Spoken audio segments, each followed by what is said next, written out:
Welcome back to my channel, bro. This channel shares information about the latest cars. Okay, let's go straight into the video. When it comes to track-focused Porsche 911 models, the GT3 RS is head and shoulders above the crowd. With its naturally aspirated flat-six engine formula, it has achieved heights that even its creators could not have imagined. At its redline at 9,000 RPM, the 4.0-liter engine delivers an enthralling noise and 518 horsepower. According to Porsche, the chassis is an improved take on the 911's original architecture, with a control arm front suspension system borrowed from the 911 RSR and 911 GT3 Cup race cars. The GT3 RS can't remain hidden because to its enormous rear wing, which even a novice enthusiast can easily spot in a lineup. A base model 2025 Porsche 911 GT3 or GT3 RS may be yours for $243,295. In 2025, Porsche will only offer the GT3 RS, the most extreme variant, instead of the GT3 and GT3 Touring. We missed the other two, but the ridiculous GT3 RS, the most street-legal take on the Porsche 911, has always held a special place in our hearts.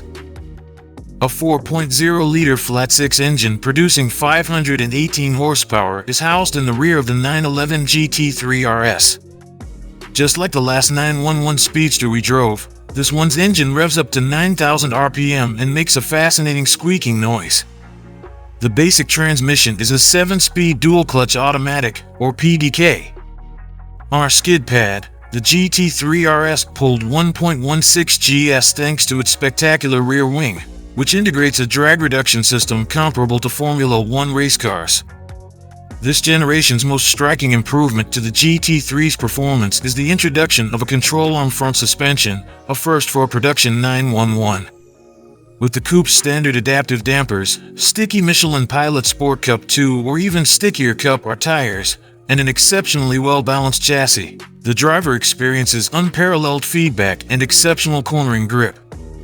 Although the GT3 has an unmistakably hard ride, it is never harsh, and the electric-assisted steering is so incredibly communicative that it justifiably wins the title of finest in class.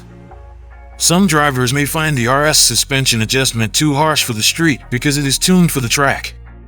However, the 911 Turbo should be considered instead if you fall into that category.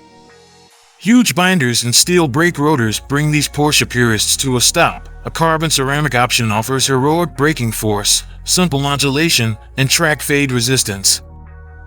The interior of the GT3 is quite similar to that of the other 911 models.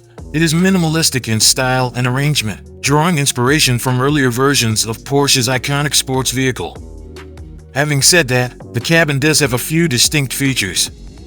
A big analog tachometer is still included in the GT3's gauge cluster, bordered by digital displays. However, there's a dedicated GT mode that displays all relevant information right around the dash. Your time spent viewing the AutoFast channel is appreciated. If you would want to stay updated on more great cars, please subscribe and hit the bell button.